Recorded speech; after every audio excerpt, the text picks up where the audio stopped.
Monteforte Associação Cultural www.monteforte.org.br. Igreja e Religião. Título do texto: O Pai Nosso e os Vícios Capitais. Hugo de São Victor, famoso mestre medieval, deixou-nos esplêndidos comentários e sermões, além de sua famosa obra Didascalion. Um de seus muitos opúsculos trata dos 5 septenários que haveria no tesouro da Igreja: os 7 pedidos do Pai Nosso, os 7 vícios capitais, os 7 dons do Espírito Santo, as 7 virtudes e, por fim, as 7 bem-aventuranças. Poeticamente, esse excelente autor medieval sempre fala com poesia. Ele nos explica que os 7 vícios capitais são comparáveis aos 7 rios de Babilônia, que espalham todo o mal, gota a gota, por toda a terra, pois deles defluem todos os pecados.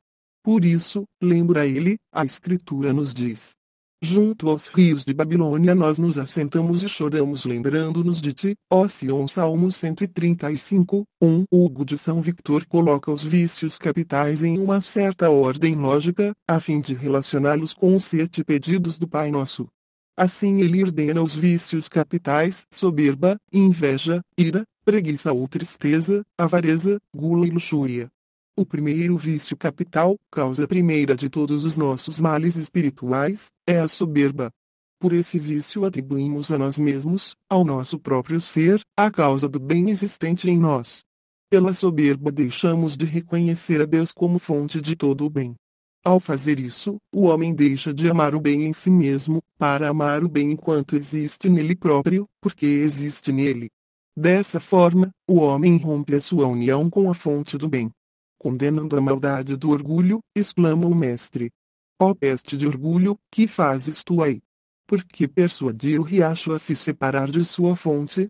Por que persuadir o raio de luz a romper sua ligação com o sol?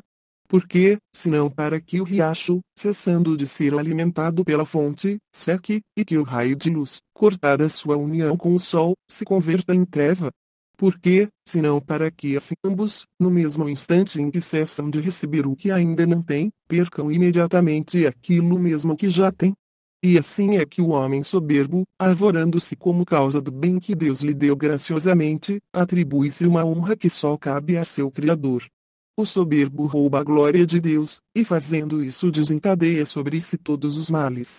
A soberba, portanto, nos despoja do próprio Deus. Por isso, a primeira petição do Pai Nosso suplica que Deus nos conceda a graça de reconhecê-lo sempre como a fonte de todo o bem. Pai nosso que estais no céu, santificado seja o vosso nome.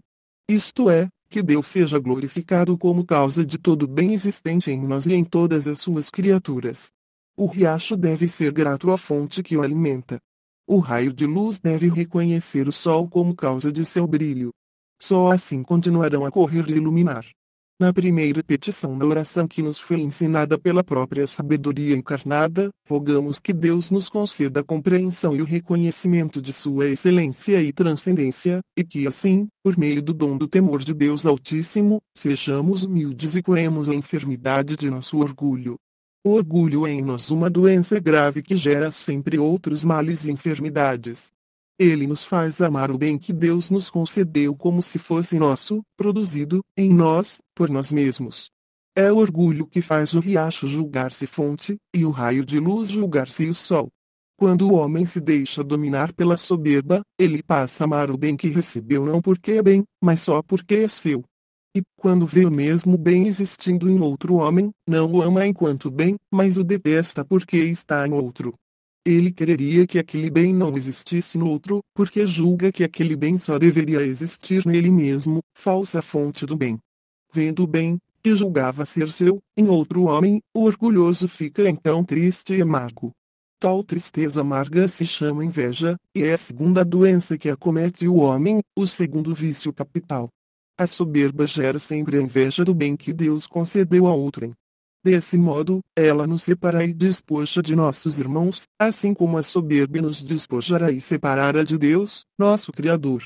E isso é bem justo, porque assim como o soberbo se regalara desregradamente com a doçura de possuir o bem, agora ele se amargura ao ver o bem no outro. Quanto mais o homem soberbo se vangloria de seu bem, mais ele se atormenta com o bem dos outros. A inveja rói o soberbo e amarga a sua vida. Se o homem soberbo amasse corretamente o bem que lhe foi dado em grau limitado, ele amaria sem limite a fonte de todo o bem, que o possui infinitamente.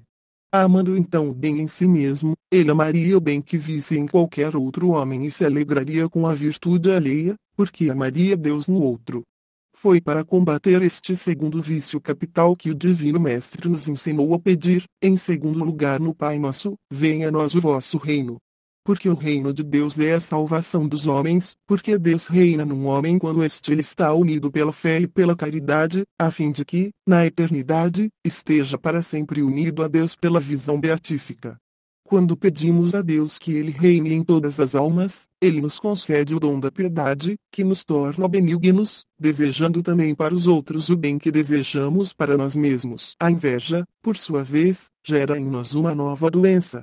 Tal como a soberba nos persuadira de que somos a causa do bem que temos, e a inveja nos causa tristeza de ver o bem nos outros, em seguida a inveja nos leva a considerar que Deus é injusto ao dar o bem que pretendíamos fosse apenas nosso a nosso irmão. Consideramos então que o Criador reparte mal seus bens, e que nos fez injustiça. Por isso, caímos em cólera contra ele. A ira é então a filha da inveja.